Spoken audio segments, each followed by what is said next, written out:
Hello, I'm Chris, and this is my Rev-A-Shelf pull-out trash can video.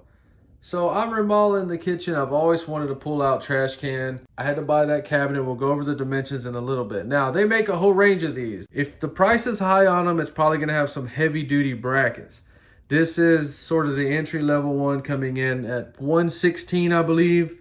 There will be a link in the description. I got this from Amazon. Lowe's and Home Depot offer this, but they want to charge you $75 to have a truck delivered to your house. So you got to be careful because they have some smaller trash cans. Double 35 quart, I believe, is the biggest you can get. Notice that yellow. Ask about our door mounting part. You pretty much have to have that. And I got one right here from Lowe's. It was $20. You can see it's just a little bracket system to mount that door. So 116, 20. So we got about $140 in this so far. Let's go ahead and unbox it because my phone is about to die. The box seemed really small when I first got it, and I was like, oh my God, what did I just get myself into? But they're just normal sized trash cans, I guess 13-gallon trash bags. I'm not sure, but they're perfectly fine. So we got the instructions, the famous 4 screws you read about in the reviews, 15-minute installation. Everybody says it's super easy to install. So this has got a little bit of weight to it. All right.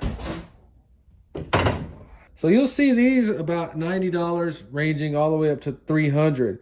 The expensive ones are going to have bigger tracks and they're going to support more weight and just be better quality. Obviously, this is just an entry level, probably 30, 40 pounds. I'm not sure, but this is entry level, just basic, regular, everyday stuff. So it's got 4 brackets on the tracks, sits on the floor of your cabinet. You just line it up, screw it down.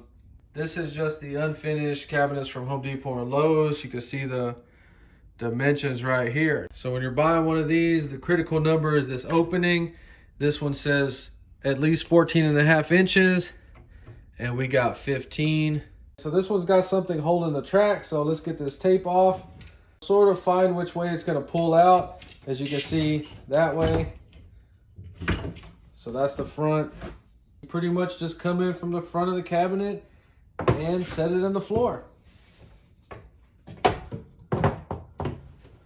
And pull the whole thing forward as far as the brackets will go. You just want to pull it out, make sure it's not hitting anything, and it pulls all the way out. That is awesome.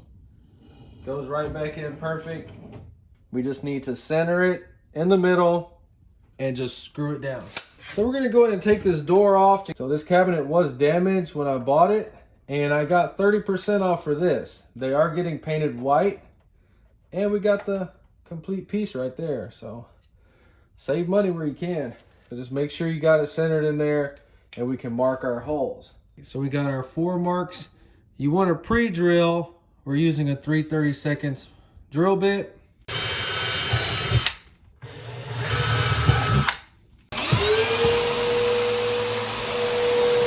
So just line your holes back up, screw it down. Okay, I do not ever use power tools for this because you'll strip that thing right out. On this right here, you cannot strip these screws out. If you strip those screws out in the back, when you pull this out, it's going to drop everything forward and cause a disaster. Okay, as soon as it starts to tighten up, that's it. We're done. Okay, so now we can test it out with the trash cans.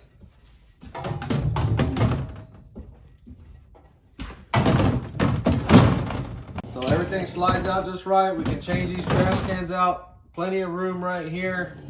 Passes the test 100%. So normally you would open this up. Some of them will have this handle that'll spring out. This one has no handle, so we would have to reach in there. So this one almost forces you to buy that bracket kit. So I got this from Lowe's. They had to order it. It cost like $20. Let me go ahead and study this for a little bit and we will get this on there. So the first thing, remove the door. We already have it off. You're gonna pull this part out. You see these holes right here? You got the same holes right there. You're gonna take these 2 brackets like this, and they go right here. You're gonna take 2 machine screws, 2 of these nylon lock nuts, and you want this flat side inside the track. So we pull the track out to access it, get your bracket in place that way. So these are fixed and not adjustable, so go ahead and tighten these down really good.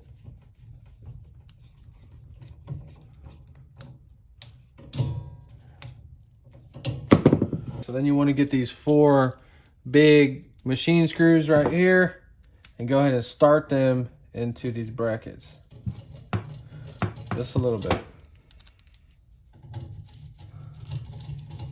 So you're going to go ahead and fit your brackets on there at first. They go on there like that.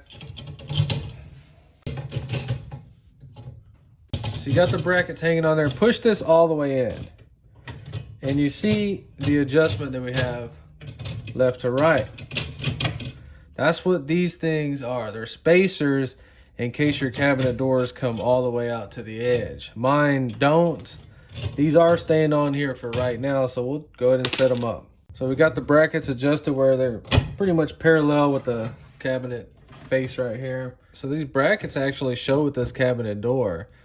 I don't know why they always change stuff. This is the design they've had for so many years with about a 1/2 inch reveal right here. And these are the new ones. And it's got like a 3/4 inch. Okay, so getting those brackets on there only took about 5 minutes. Super easy. The hard part is going to be lining the door up and centering it. And if you were going to do this project in real life for the first time, watch this part a few times, starting right now. So the first thing I screwed up with was screwing it down with the brackets all the way that way. You actually need to move it back a little bit. You see now we got the screws in the adjustable holes in the center, not all the way this way. Give it about a 1/4 inch so you can actually adjust it. So the next thing I messed up with was the brackets. You see they're actually moved to the inside now, and we're using spacers. So you see how I got the clamps? You're gonna sit on the floor and you're gonna eyeball that. Not only up and down, but left and right until you get it perfect. So we come on the inside. You want to mark all your holes. You're gonna put screws, but the bottom ones are critical. Those have to be 100% because if you look at that bracket, it gets wider at the top. We're gonna have to move it over. So let's get this off and drill the holes. So the problem with these brackets, they're a little flimsy. So that's why we get the holes at the bottom, because the brackets aren't moving there. We take a measurement, and where we marked the holes up here, we need to go ahead and make it match. So we got 7/16, and if you look right here, it's about 1/2 inch. So we need to move it over to 7/16. Same thing right here, 7/16. So we just need to move it over just a little bit. So this one we're only putting 4 screws for right now.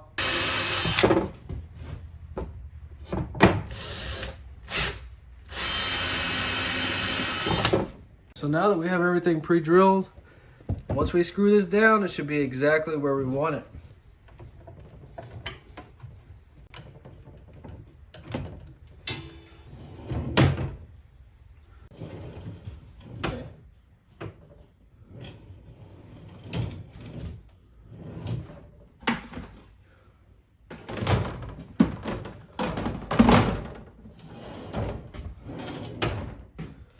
Alright, so I don't have the handles on here, but when I do put it, it's going to be just like it would on a normal cabinet door. So you can see the top view in there. We got everything centered, looking good, looking sharp.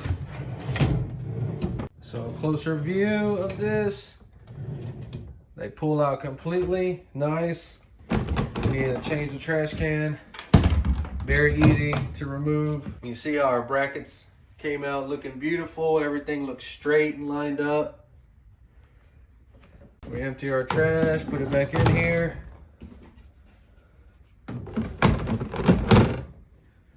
Push of a finger.